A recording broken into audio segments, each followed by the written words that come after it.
I'm Analysts, and here with me today is Christophe Chalons. He is our Chief Analyst here at PAC, and we are going to try to get to know him better. Welcome, Christophe. Great. Could you please start with introducing yourself, telling us a little bit about you and your background? Well, my background is very much associated with PAC. I started working for PAC in 1989. So just before I used to work 2 years in a computing center in France, but then I moved to Germany and started to represent PAC and to develop the PAC operation. I managed the PAC operation until 2008 in Germany, and then I shifted to a global role of Chief Analyst.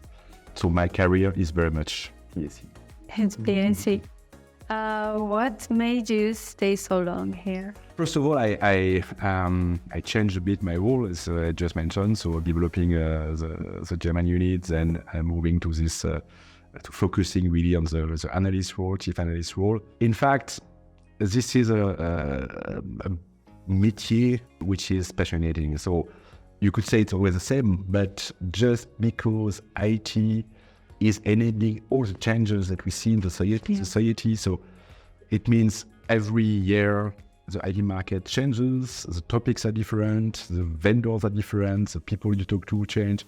So you have a lot of change, even if you stay in the same environment. We have also the occasion to talk to top managers of companies with hundreds of thousands of engineers. So we meet really high-level people which are extremely interesting to discuss with.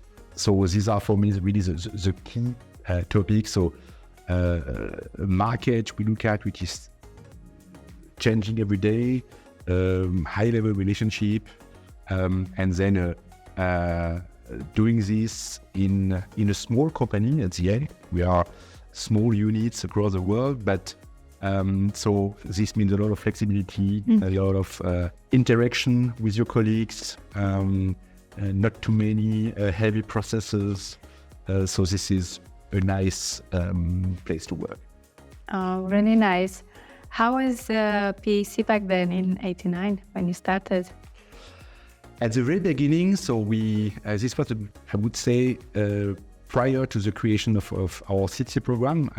We started that in '92. In fact, at that time, so PAC was focusing on France only.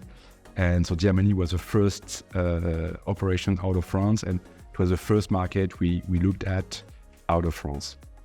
And at the very beginning, we had some nice projects for a few vendors, French vendors like a company called Unilog, or CZK, part of Thales today, or Thomson. At that time, we had some American customers looking for companies either to acquire or to partner with in Germany. So it was for me the occasion to help these companies to develop some relationship with the leading services vendors in Germany. So I was 28 and I met the CEOs of the top 10 IT services companies in Germany. I introduced them to the peers from other countries. So it was a fantastic occasion to develop the knowledge of the market. Then we developed, with the CT program, we developed a more industrialized approach, I would say, across the countries with some partners in Italy, the UK, developing our operations also in other countries. So developing from a more maybe a consulting project character to what we are today, so a mix of CT, so off-the-shelf program, and projects from consulting, strategy review, portfolio review, M&A support. So this is the way we developed here. Wow, a long history. How was Pierre Rodin, our founder, and the name we actually have today? Pierre was, I would say, a visionary. If you look at what he did in the 70s, he made a scenario of the evolution of IT from products So at that time, IT was very much the hardware and a bit of software. And so from product to services, and at the end to the way he presented that, I would say to software as a service. So we talked about software as a service in the 70s, which is a bit ahead of the game. Yes, totally. But how was he as a person? Did you get the chance to spend some time with him in the beginning? Yes, for sure. I mean, we had a lot of interaction with Pierre, also with Jean-François. We had even more interaction with Jean-François, which was a bit more involved in the internationalization of the company. But such a history is only possible if you work together. And I think this is still the case for me today for the teams that we have in Germany, or that we have across the countries, in Romania, in France, in the UK, also with our partners in the Nordics, in Spain, in Italy, in Brazil, or in Australia. So the way we work together, the way we interact, so we have been always discussing, exchanging our ideas, and there is nobody at PAC who will say, I know the reality. And by the way, even when we look at the market, when we make market sizing, when we estimate vendors, I always say we are there to give a good understanding, a current understanding. We are not there to provide the exact figures, and the more precise, the more false. So we are there to enable a comparison between the countries, between the companies. And so this is based on a lot of exchange within the company, with people like Pierre, like Jean-François, and all the other analysts, and also with all the ecosystem. So the vendor, the user, we interact with every day to understand how the market is developing. I understand. Very, very interesting to hear all of this. Now I'm going into a more personal question, let's say. How do you prefer to do your work? How does your home office look like now? So first of all, we have a history of working in the office for many years. And I think until COVID, this was really the preferred way for us to work and to interact. And I think it comes back to this interaction we just mentioned. Every analyst has some focus. So we have some people looking more at one country, an industry, a topic, a type of service. Ideally, we try to give each of them not only one dimension, but at least two, so that you always can think about your market, your segment within a broader market. So at the end, we talk about software, we talk about IT services, it's part of the IT spending.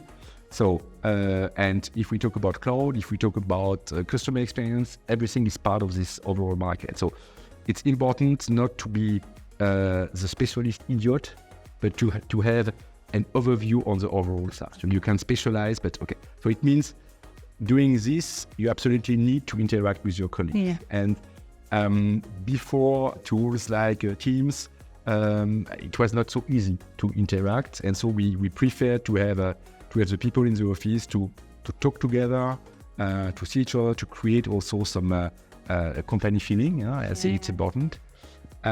So it was really the model we used. Since COVID, we had to change this model. And I would say today I tend to work 2 days in home office and 3 days here. For me, it's always important. So I spend a lot of time in the office when I'm not meeting people. But even now, I would say a lot of meetings take place in Teams. And this is also a big change for us.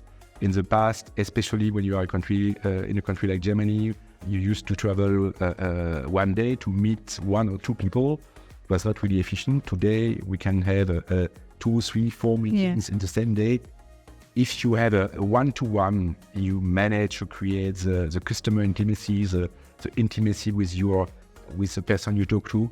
So it's for me very, very efficient. But it means I spend a lot of time either in my office, in my home office, or in my office here, and I need a bit of and I need my green plants. So I need some green. I need to see the sky. I need to see the nature also somehow, and it's quite important for me. Yeah. That's why we did this setup here with a lot of plants. I have a lot in my office, and I have a lot in my home office, and I see the trees, and then so I'm happy. One thing I noticed was the fact that you listen to music sometimes when you work. What kind of music do you listen to? I tend to listen to many kinds of music. French, German, English, jazz, rock. Wow. I love music, and it's for me important to balance a bit. I mean, we are working on very serious topics, and it helps to relax a bit. I understand. Really, really nice. And what do you do when you are not crunching the numbers or having all these meetings for PAC? So it's very important not only to work, and for me, for example, I try to stick to some discipline, not to work at the weekend, not to work during my holiday. So I will not say I manage that every time, but I try really to do this, to spend time with my family, with my friend. I love eating, I love wine, I love sport, sailing, paddling, skiing, surfing, and it's for me very important to balance the hard week with some good time during the weekend and during the holiday. Wow, that's a lot of activity and very interesting. I love it. I couldn't help but notice your watch during our interview. Does it have a story? Because it's very colorful. Oh, I love the swatch. So I think we have we share them with my wife. We have probably 30 swatch, and we changed quite often. And I love this one because these colors are to bring a little bit of joy in this joy. Exactly. Yes. Could you please show your watch to the camera? It's really nice. Amazing. Thank you very much for sharing with us.